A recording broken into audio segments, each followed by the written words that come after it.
Salut tout le monde, donc je vous apporte les nouvelles à propos de mon serveur et la catastrophe qui est arrivée aujourd'hui à son ouverture. Je vais essayer d'être assez rapide sans trop rentrer dans les détails.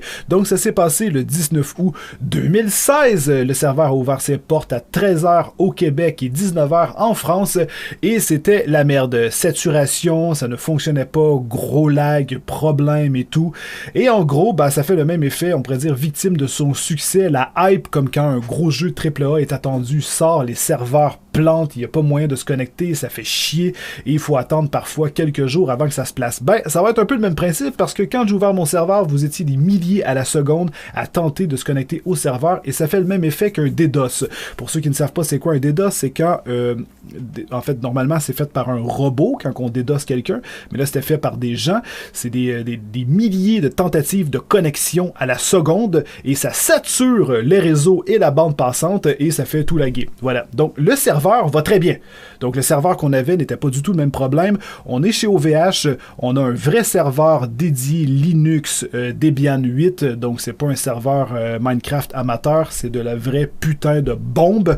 Et, par exemple, on avait 400 joueurs à peu près. Processeur à 40%, la RAM 18 GB sur 32, c'était easy. C'est la bande passante qui était passée parce que avec le choix de serveur que j'ai acheté, qui coûte 100$ par mois, on avait une limite de 256 mégabits par seconde de bande passante, ce qui n'est pas assez parce que ça supporte à peu près 150 joueurs. Donc, naturellement, il faut augmenter cette bande passante. Donc, j'appelle au service OVH, je leur demande si je peux faire quelque chose.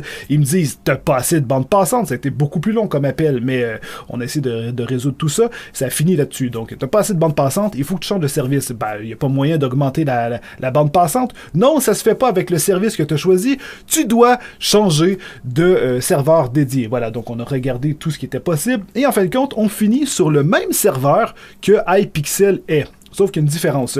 iPixel roule sur beaucoup de serveurs. Moi, j'en veux un seul. Il coûte 159$, donc c'est 59$ de plus que celui que j'ai présentement. C'est à peu près la même chose, un peu différent. J'ai de la DDR4 au lieu de la DDR3 pour la RAM, donc on a un espèce de gain de performance de ce côté-là. C'est quand même plutôt cool, plus d'espace disque pour stocker par exemple les maps et tout le truc. Mais on a 512 mégabits de bande passante, donc ça va supporter à peu près 300 joueurs.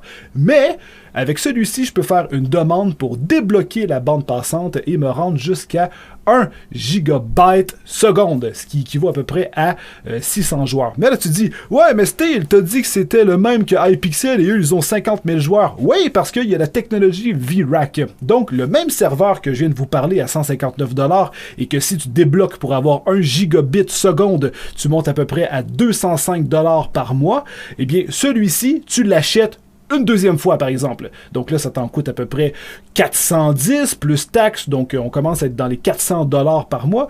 Tu as 2 fois le même serveur. Et avec la technologie VRAC, tu les links. Ça te fait donc 2 gigabytes de bande passante. Et tu as 2 serveurs. Et les joueurs sont divisés sur les 2 serveurs. Mais via un réseau privé, ils sont fusionnés ensemble. Donc, ça permet, par exemple, à ce moment-là, d'avoir 1200 joueurs connectés en même temps sur le serveur. Mais avec 2 machines qui travaillent. Et donc, après ça, il n'y a pas de limite. T'en rajoutes un 3e, un 4e, un 5e, un 6e. Bon, voilà, c'est exactement ce que iPixel fait. Ils ont peut-être, je sais pas moi, 50 serveurs de brancher ensemble. Ça leur coûte peut-être dans les 10 000$ par mois. Mais eux, ils ont une bande passante de fou. Ils ont un paquet de machines qui travaillent ensemble pour pouvoir avoir autant de joueurs en même temps. Donc, on va y aller progressivement. Je veux dire, dans les 300 joueurs, ça va me faire plaisir. Je sais que c'est chiant. Vous pouvez pas tous vous connecter en même temps. Mais je suis pas millionnaire, je m'appelle pas Squeezie ou Markiplier ou j'ai pas de la grosse YouTube money à grands coups de 15-20 000 par mois que je peux dépenser comme ça. Ça va quand même être au calme. Plus tard, il va y avoir une section VIP qui va sortir pour les gens qui désirent justement aider à supporter le financement du serveur parce que justement, c'est quelque chose, comme vous l'avez remarqué, qui coûte plutôt cher. Mais on va essayer de faire en sorte de régler tout ça d'ici les jours à venir. Donc là, pour l'instant, on a réduit le nombre de slots pour pouvoir supporter la bande passante que j'ai droit d'avoir. Et dans les jours qui suivent, voire les heures, je vais essayer de voir ce que je peux faire en fait aujourd'hui. Ça va se calmer. La hype va descendre aussi, donc l'effet DDoS va disparaître. Et je crois que d'ici la fin de semaine, tout devrait rentrer dans l'ordre et le serveur va être jouable. Mais je vais faire d'autres vidéos et à travers mes vidéos justement des défis Minecraft ou d'autres vidéos comme celle-ci, je vais vous expliquer ce qui se passe pour vous donner des détails techniques afin de voir en fait l'avancement du serveur. Donc merci beaucoup de votre patience et j'espère que vous arriverez à vous connecter pour jouer tout en vous amusant. Donc, faites-le avec modération pour éviter qu'il y ait justement des surcharges sur le réseau afin que tout le monde puisse s'amuser. Si vous voulez plus de détails sur comment rejoindre le serveur, pour avoir l'adresse IP, c'est obligatoire de regarder une vidéo qui s'appelle Étape 1, qui est disponible sur mon site web, le www.steelers.com, dans la section serveur MC. Il y a 3 étapes si vous voulez bien débuter sur mon serveur, mais la première vidéo est obligatoire pour éviter un bannissement.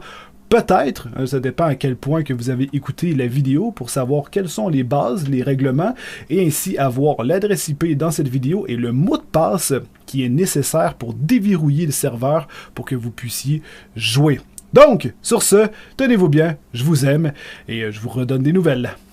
Bye bye!